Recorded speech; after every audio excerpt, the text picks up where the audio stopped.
wabarakatuh. Apa kabar hari ini anak-anak? Sehat semuanya? Sehat, alhamdulillah. Apakah ada yang tidak hadir pada hari ini? Hadir semua ya? Iya, baik. Nah, jadi sebelum kita mulai pelajaran pada hari ini, Ibu Pinta, kita bersama-sama berdoa dulu. Berdoa dimulai. Amin. Berdoa selesai. Nah, selanjutnya Ibu Pinta, kita menyanyikan lagu kebangsaan Indonesia, yaitu lagu Garuda Pancasila. Bernyanyi dimulai. Bernyanyi selesai. Oke, selanjutnya kita langsung saja kepada pembelajaran hari ini. Ibu Pinta, kalian buka buku halaman 104. Nah, di sana ada gambar apa? Ya, betul, gambar orang sedang mencangkul. Nah, lihat di gambar tersebut ada keterangan. Apa yang dilihat dari gambar tersebut? Orang tua sedang mencangkul, yaitu Pak Bejo namanya. Nah, Ibu bacakan dan didengarkan secara seksama.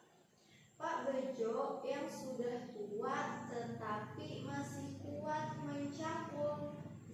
Tulang dan otot-ototnya masih kuat mengayuh cangkul yang berat. Kakinya pun masih kokoh berdiri dan berjalan di lumpur yang pekat. Pak Bejo sudah terbiasa melakukan hal tersebut sejak remaja. Dia pun melakukannya sebatas dengan kekuatannya dan kemampuannya. Dia tidak pernah memaksakan untuk melakukan kegiatan yang di luar batas kemampuannya.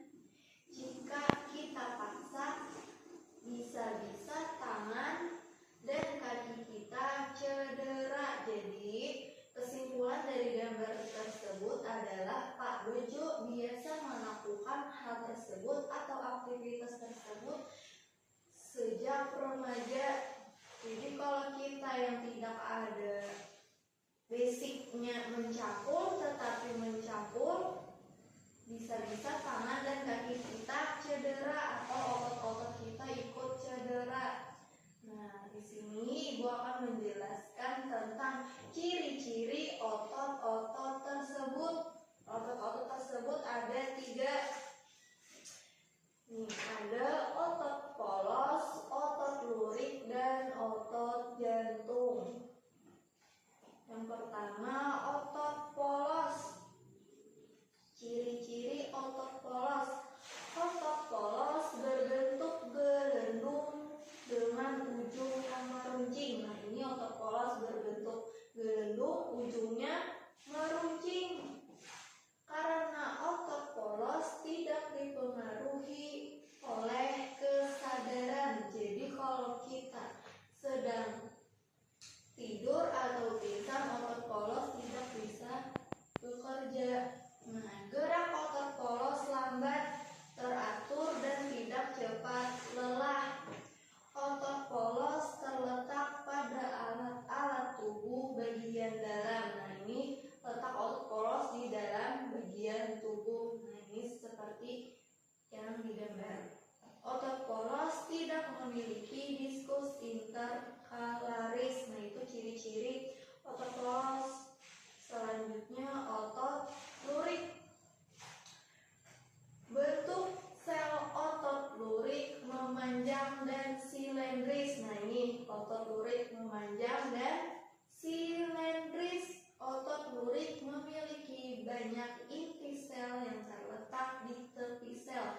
Jadi, otot lurik memiliki banyak inti sel di tepi-tepi sel. Terus, kerja otot lurik dipengaruhi oleh kesadaran.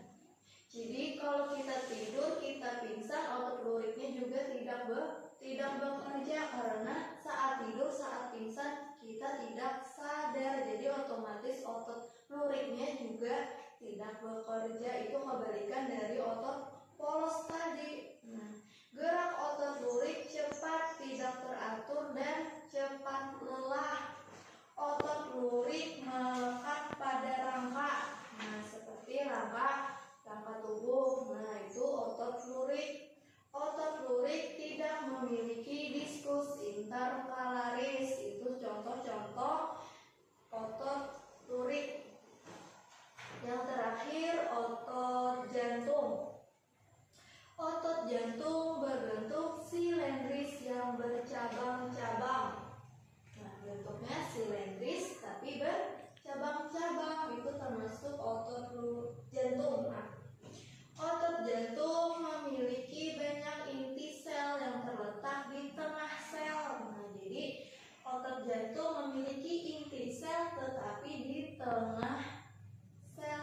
Nah, kerja otot jantung tidak dipengaruhi oleh kesadaran, tetapi dipengaruhi oleh saraf simpatik dan parasimpatik. Gerak otot jantung otomatis, tidak cepat lelah dan cepat bereaksi. Otot jantung terletak ya pasti di jantung, namanya saja otot jantung. Otot jantung memiliki diskus interkalaris. Nah, ini contoh-contoh ototnya. Jadi bisa dilihat, ini otot polos, otot lurik, otot jantung. Jadi otot polos terletak di dalam bagian tubuh, otot lurik terletak di rangka tubuh, otot jantung terletak di jantung. Nah, ini contoh-contohnya. Nah, ini gambar yang menunjukkan letak-letak otot tersebut. Ini otot polos di bagian perut. Nah, otot lurik di lengan, otot jantung di jantung. Nah, bisa diperhatikan di gambar di sini dan perbedaan ciri-cirinya yang Ibu sebutkan tadi. Nah, dari sini dulu, dari pembelajaran kita tentang otot hari ini, adakah yang ingin ditanyakan dan ada yang tidak paham atau tidak mengerti tentang otot-otot yang Ibu jelaskan? Paham semuanya?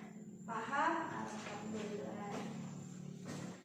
Nah, karena tidak ada yang ditanyakan pada penjelasan Ibu tentang otot-otot tadi, jadi Ibu minta kalian mengerjakan tugas.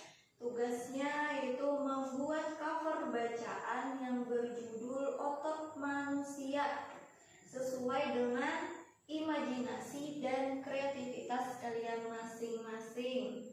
Dikerjakan hari ini, dikumpul hari ini, dan kalau sempat kita maju satu persatu untuk menceritakan gambar yang telah dibuat tadi di depan kelas di hadapan Ibu dan teman-teman. Dikerjakan dari sekarang di buku lembar buku tulis kalian masing-masing.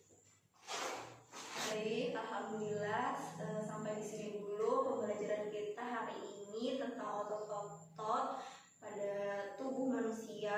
Ibu ucapkan terima kasih. Sampai di sini dulu. Wassalamualaikum warahmatullahi wabarakatuh.